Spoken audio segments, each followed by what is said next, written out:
Amados, nós queremos meditar na palavra do Senhor nessa noite, convidando você a abrir a sua Bíblia na carta de Pedro, a primeira carta de Pedro, capítulo 2. Nós vamos ler o versículo 5.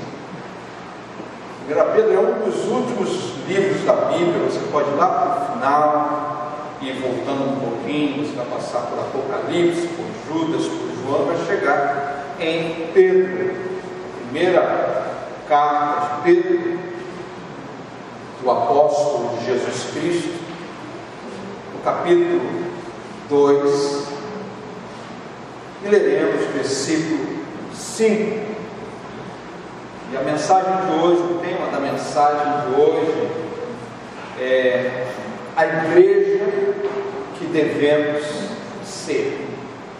Qual é a igreja que nós devemos ser? A mensagem vem afirmar qual é essa igreja. A igreja que devemos ser. 1 Pedro, capítulo 2, versículo 5, diz assim: vocês também estão sendo utilizados como pedras vivas na edificação de uma casa espiritual, para serem sacerdócio santo, oferecendo sacrifícios espirituais aceitáveis a Deus por meio de Jesus Cristo. Eu quero repetir esse versículo, esteja atento à leitura. Vocês também estão sendo utilizados como pedras vivas na edificação de uma casa espiritual, para serem sacerdócio santo, oferecendo sacrifícios espirituais aceitáveis a Deus por meio de Jesus Cristo. A igreja que devemos ser.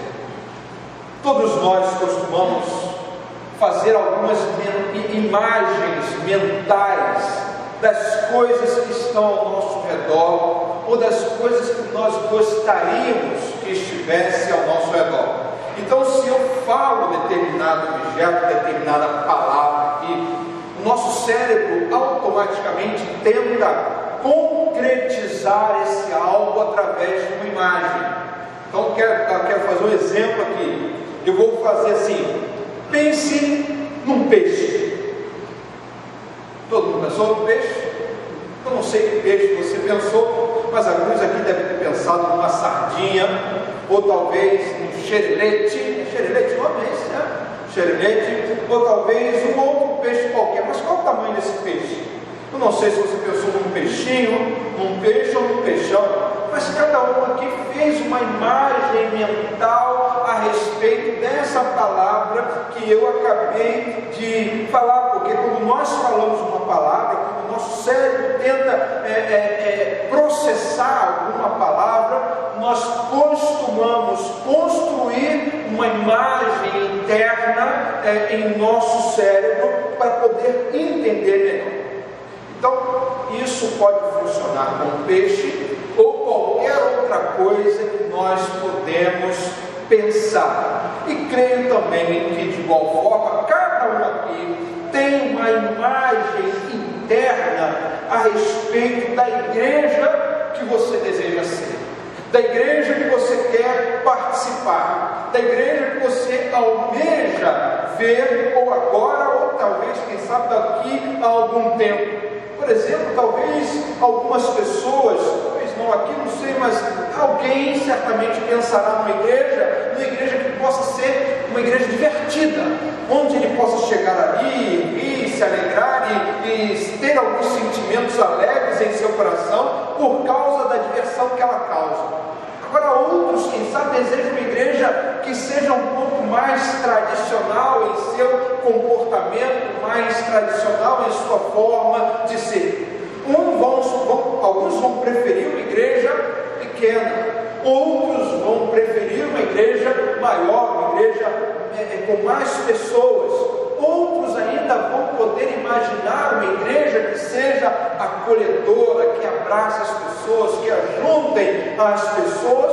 ou ainda, quem sabe, ser uma igreja que possa impactar a nossa comunidade como nunca, e assim levando o amor de Deus ao coração das pessoas. Está vendo quanta imagem nós temos a respeito da igreja?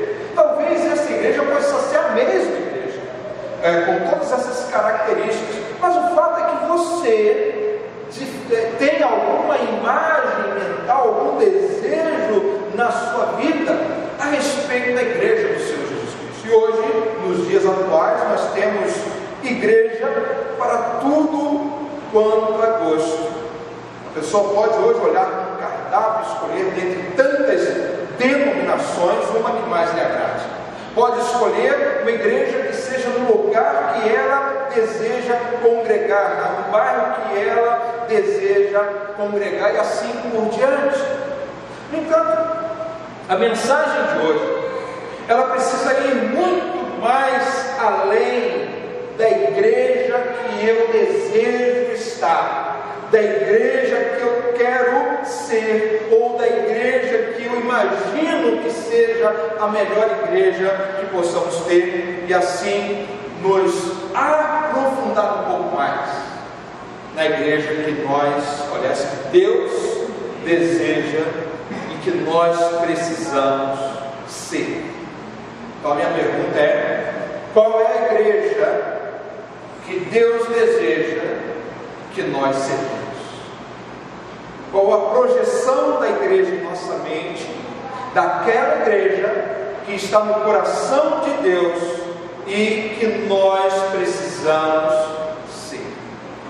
Perguntar que igreja você quer ser não é a melhor pergunta, não é a pergunta certa a ser feita, porque não se trata aqui do que eu quero. Por isso a pergunta é a igreja que Deus deseja que nós sejamos. No mundo aí que está mais confuso e sem propósito, mais do que nunca, devemos buscar a nossa identidade de ser igreja em Cristo Jesus, o nosso Senhor. O todo o nosso texto, já falamos, é Pedro, o apóstolo. Logo no início da carta ele se identifica. Aqui é Pedro, o apóstolo, que está escrevendo. Um homem que sabia que igreja todos deveriam de fato ser.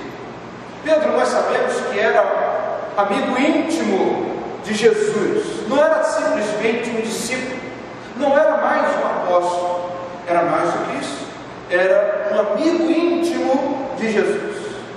Ele pessoalmente aprendeu com o mestre algumas características de como a igreja que Deus que Deus quer, deveria de fato ser.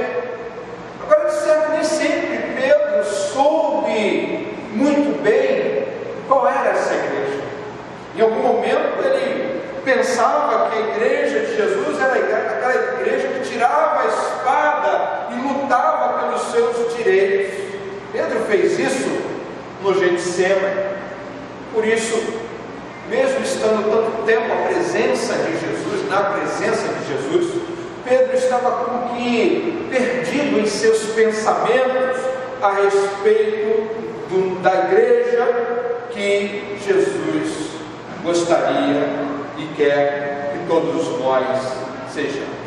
Embora Pedro sempre quisesse estar entre o grupo dos mais íntimos de Jesus, nem sempre ele agia de acordo com a vontade de Jesus.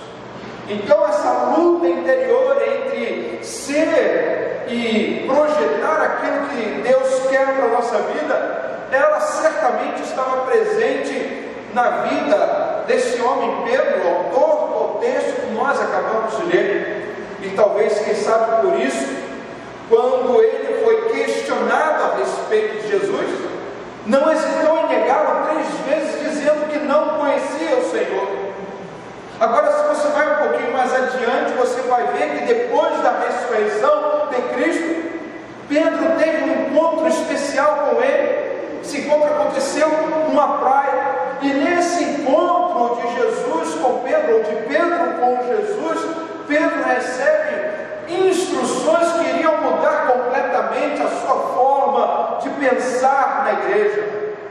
nessa ocasião, quem sabe os dois estivessem andando pela areia da praia, o Salvador indagou Pedro 3 vezes, dizendo: Simão, filho de Jonas, amas-me? E cada vez que ouvia a pergunta, Pedro se contorcia dentro de si, por não saber qual era de fato a melhor resposta a ser dada a Jesus. Mesmo assim, Jesus insistiu para que aquele homem, que por um momento estava inseguro de sua fé, pudesse cuidar da sua igreja. Ele diz: apacenta as minhas ovelhas, cuida da minha igreja. Pouco tempo depois, Pedro estava em Jerusalém. Jesus já havia morrido, ressuscitado e ido para o céu. Pedro agora estava em Jerusalém, e ali, cheio do poder de Deus, está registrado em Atos dos Apóstolos, mas ali, cheio do poder de Deus, ele pregava publicamente, anunciando a mensagem do Salvador, anunciando e levando a mensagem de Cristo, levando multidões a uma decisão com Cristo para a salvação. Então, pois foi esse Pedro aqui, e não o outro, não aquele outro lá atrás, que tinha a compreensão ideal a respeito da igreja que Deus gostaria que eles fossem, e com certeza a mesma igreja é aquela que nós precisamos também ser. Então, por isso, Pedro, este de Atos dos Apóstolos, este de 1 Pedro capítulo 2, escreveu: vocês também estão sendo utilizados como pedras vivas na edificação de uma casa espiritual, para serem sacerdócio santo, oferecendo sacrifícios espirituais aceitáveis a Deus por meio de Jesus Cristo. Nessas palavras, podemos aprender a ser a igreja que Cristo quer que nós sejamos. E a igreja que Cristo quer que nós sejamos, ela precisa, de uma primeira mão, ser uma igreja forte e resistente.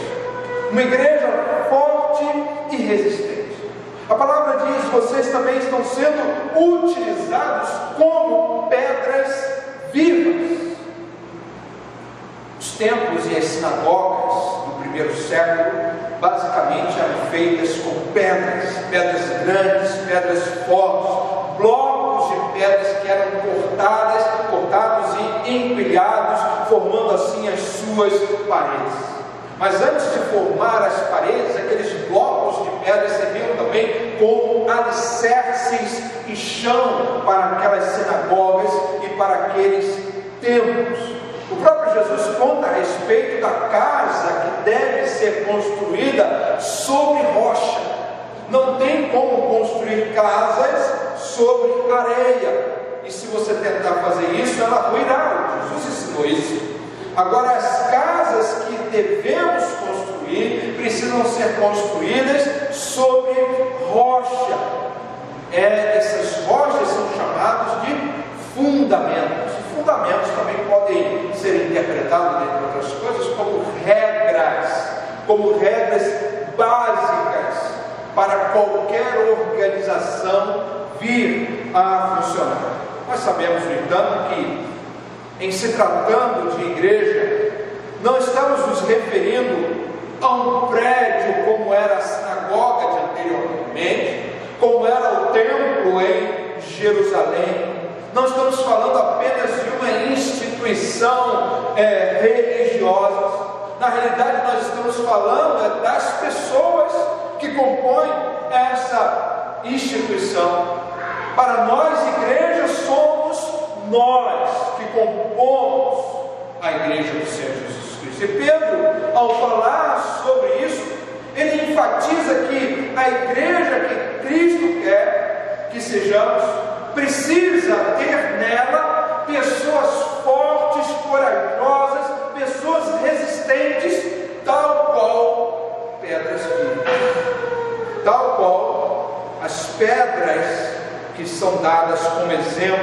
a esse texto.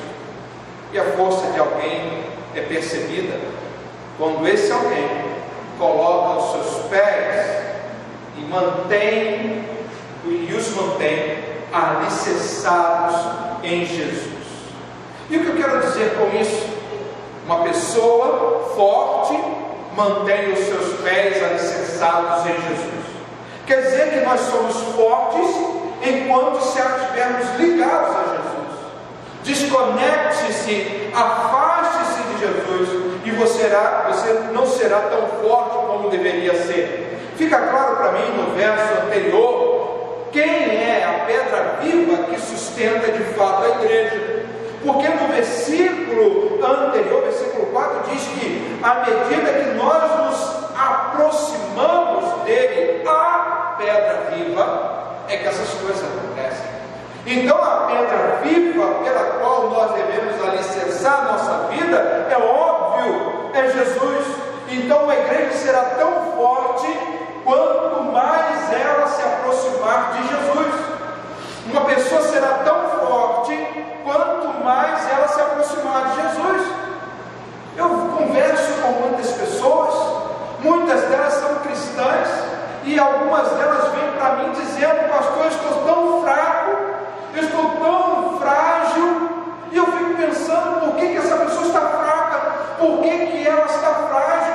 Afinal de contas, ela não é uma crente em Jesus, afinal de contas, ela não aceitou a Jesus, afinal de contas, ela não entregou a sua vida a Jesus. Então alguém que se aproxima de Jesus jamais poderia se sentir sempre fraco. É diferente quando por alguma razão nós somos enfraquecidos.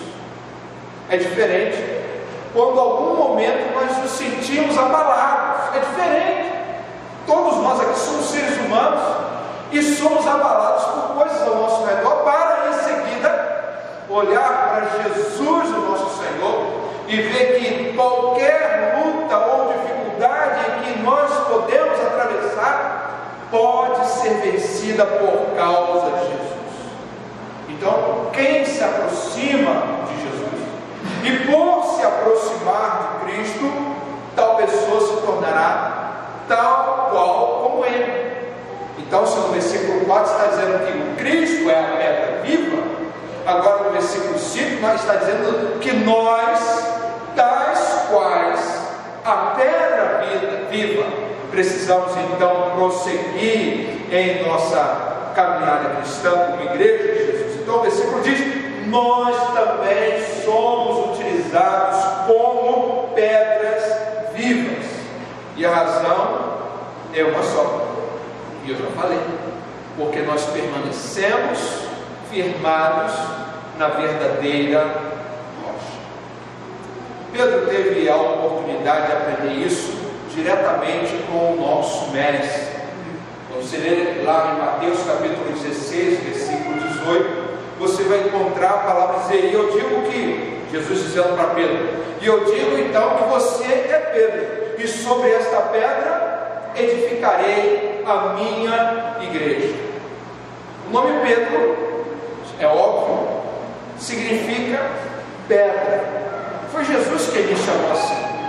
Antes Pedro se chamava Simão, esse era o nome de nascimento de Pedro. E nesse momento que Jesus se direciona para ele, Jesus então está dizendo que Pedro, você pode permanecer na pedra certa, e se você fizer isso, ou seja, a igreja vai ser edificada, a igreja será estabelecida. Em outras palavras, Pedro somente era uma pedra porque estava de fato sobre a verdadeira rocha. Jamais ele seria o Pedro pedra se não estivesse firmado na rocha principal, que é Cristo Jesus. E sobre Cristo e não sobre Pedro é que esta igreja estava sendo construída, que esta igreja nossa aqui precisa ser firmada. Então, meus irmãos, uma igreja forte ela precisa estar firmada em Cristo, e assim então ela se mantém enquanto está olhando para Cristo, e assim ela aprende as palavras desse Cristo, e assim ela caminha ao lado desse Cristo, e assim ela faz aquilo que o Cristo gostaria que de fato ela fizesse.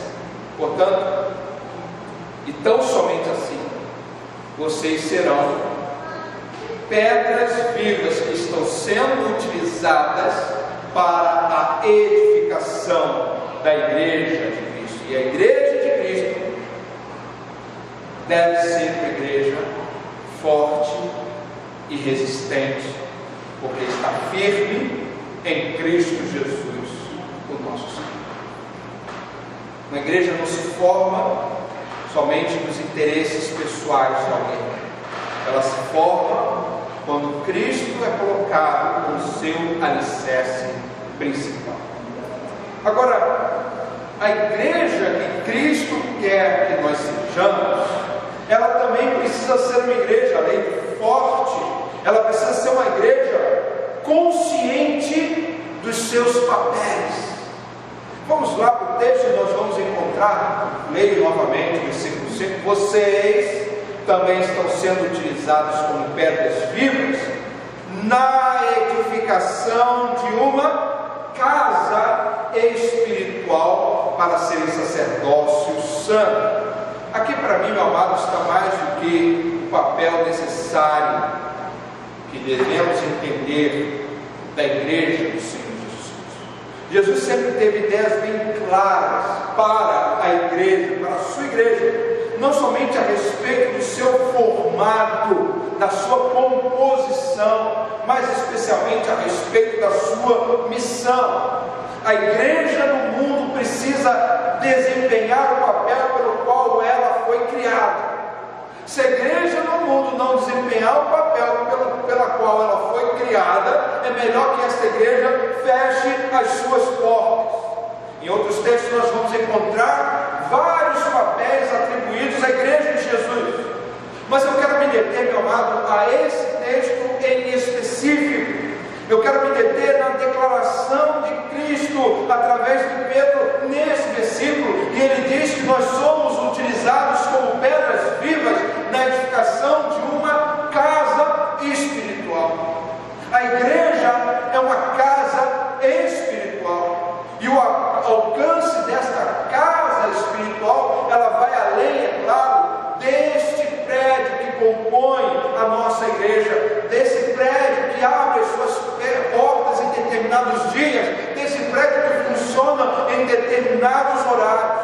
Ela é casa espiritual porque precisa mexer no íntimo de cada ser humano, precisa tocar profundamente na vida de cada ser humano, pois é no coração do homem que a igreja trabalha, porque é no coração do homem que Deus trabalha. É no coração da humanidade que precisamos trabalhar. E para tanto, a igreja que devemos ser, ela precisa tocar a vida das pessoas com amor e com graça. É por isso que Jesus disse que nós precisamos ser sal e luz. Lembra desse versículo? Mateus capítulo 5. Nós precisamos ser sal e luz para o mundo, porque devemos dar sabor e clarear os caminhos daqueles que estão ao nosso redor. Nos dias de hoje, meus amados, muitas vezes não consegue se diferenciar um cristão de um não cristão. Você vai concordar comigo? É difícil nós entendermos quem é cristão neste mundo. E por quê? Porque muitos cristãos tentam viver como pessoas comuns. E eu digo para você claramente, não é possível nós cristãos vivermos como pessoas comuns. E por que não é possível? Porque todas as vezes que um cristão busca ser como uma pessoa comum, ele deixa de lado a sua identidade espiritual, que o faz diferente de toda e qualquer pessoa comum. A Bíblia declara, não é a respeito mas a respeito de nós, que nós somos estas pedras vivas, porque nós queremos construir uma casa espiritual. Não queremos apenas abrir a porta de uma igreja, mas nós queremos que aqui, meu amado, tenha os milagres de Deus, tenha o agir de Deus, tenha o toque de Deus em cada alma que abre o seu coração para Deus. Temos a intenção clara de fazer alguma coisa acontecer enquanto somos cristãos. E nesse caso, a orientação é que nós somos a igreja que Deus deseja que nós sejamos, porque nós estamos edificando uma casa espiritual. Fomos escolhidos por Deus para desempenhar um papel, para cumprir uma missão, e somos todos juntos, todas aqui, cada um uma pedra viva, mas estamos unidos nesta única missão, e não podemos jamais esquecer ou deixar de lado qual seja a missão de Cristo para a nossa igreja. Precisamos entender que nós existimos, sobretudo, para glorificar ao Senhor. Que nós existimos para exaltar o nome de Deus. E que podemos glorificar o nome de Deus pelo menos de duas maneiras. A primeira delas é que nós glorificamos a Deus quando nós nos edificamos uns aos outros mutuamente. Isso está falando de quem está aqui dentro da igreja, daqueles que estão participando da igreja. Que haja edificação entre os santos, que haja crescimento entre os santos, que nós como igreja possamos abençoar uns aos outros aqui dentro. Mas a segunda forma que nós precisamos entender que glorificamos a Deus é que toda vez que nós levamos uma pessoa até Cristo, nós estamos glorificando esse Senhor. E isso diz respeito agora às pessoas que estão lá fora, que não têm Cristo, que não têm Jesus, e que estão ali necessitando de uma oportunidade para conhecer o amor de Deus e cantar como nós cantamos ao concego. Eu vivi, é isso? Eu andei, vivi também, pode ser uma nova versão. Ao concego eu andei, perdido na guerra. Eu canto isso olhando para o passado, mas tem muita gente que continua da mesma forma. Então eu glorifico ao Senhor quando eu levo alguém aos pés do Senhor. E é isso então que nós encontramos na igreja de Pedro, aquela igreja lá do primeiro século. Agora, aquela igreja lá compreendia muito bem o seu papel, e nós aqui precisamos também estar conscientes do nosso papel ao fazer essas duas coisas, nos edificar mutuamente e levar pessoas a Cristo. E dessa forma nós estaremos construindo a igreja que Jesus deseja que nós sejamos.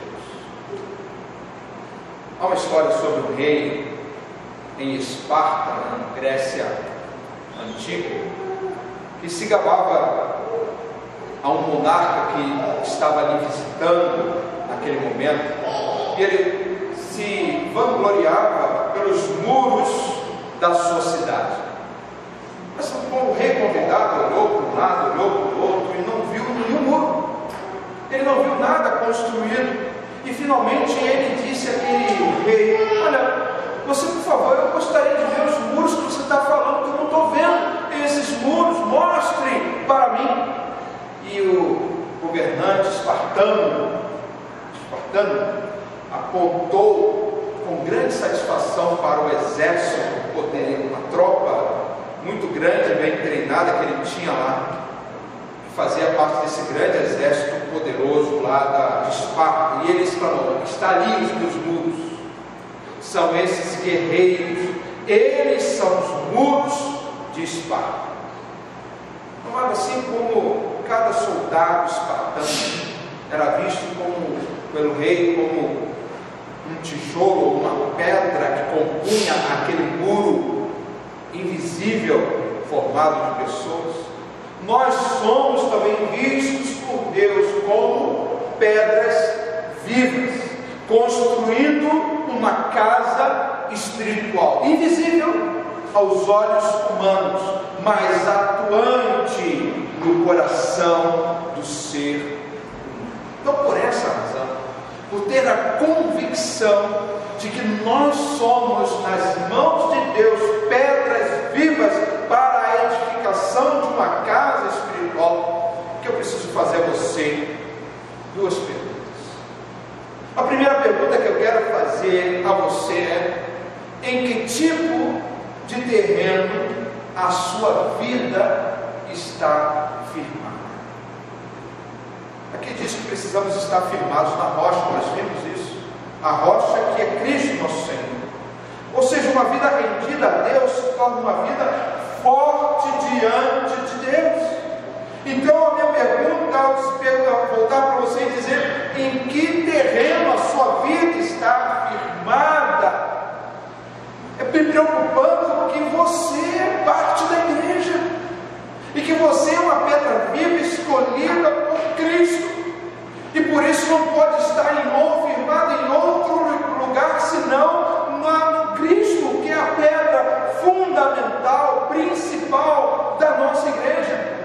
Por isso, por sua causa, e se você estiver firmado de fato na rocha que é Cristo, nós seremos uma igreja forte, nós seremos uma igreja resistente, porque nós somos pedras vivas, e pedras vivas, elas resistem aos temporais, resistem às dificuldades, resistem às lutas.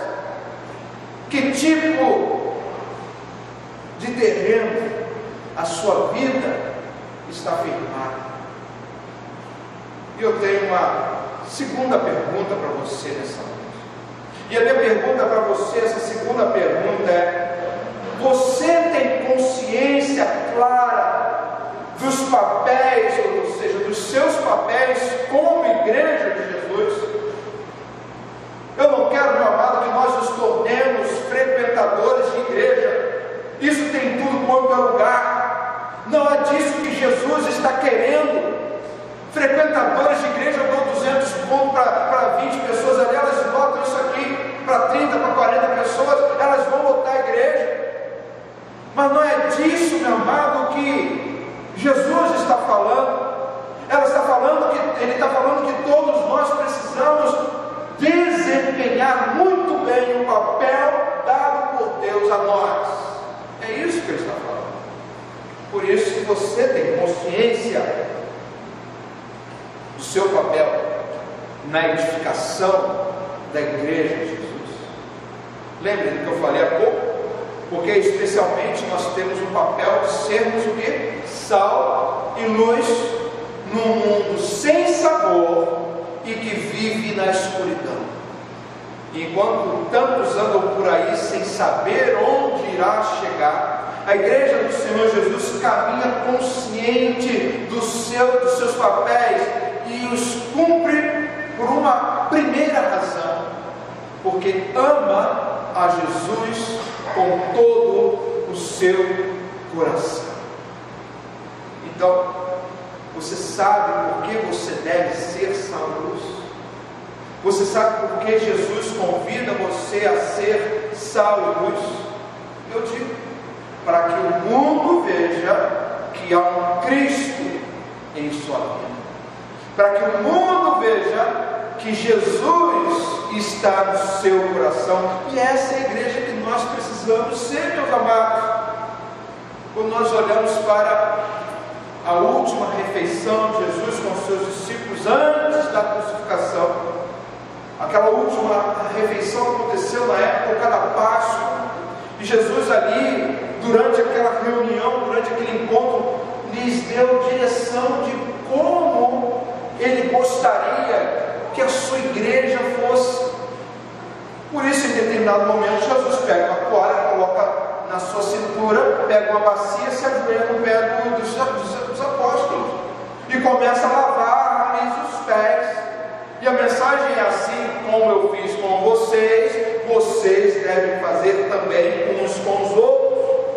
Então ali, sentados à mesa, eles desfrutavam da comunhão com o Senhor até o último instante de vida do Senhor. Então, a igreja que Jesus quer que nós sejamos é uma igreja forte, resistente, é uma igreja que entende os seus papéis, o papel que Deus deu para ela, mas ela precisa estar à mesa com o Mestre. Ela precisa participar da comunhão com o Senhor. E nós temos a prática de nos sentarmos à mesa todos os meses. A mesa do Senhor é a mesa da ceia, onde nós convidamos a cada um dos crentes em Cristo Jesus, a cada pessoa que compreende que faz parte da igreja, a cada pessoa que tomou a decisão de se unir à igreja, e assim, por se unir à igreja, ela também se une à mesa com Jesus. A ceia do Senhor é um momento de comunhão que declara para nós as intenções de um coração que tem buscado a esse Deus que nos fortalece, a esse Deus que, tal qual Ele é uma rocha, também Ele nos torna uma rocha, a esse Deus que nos instrui sobre aquilo que devemos de fato fazer com a igreja do Senhor Jesus.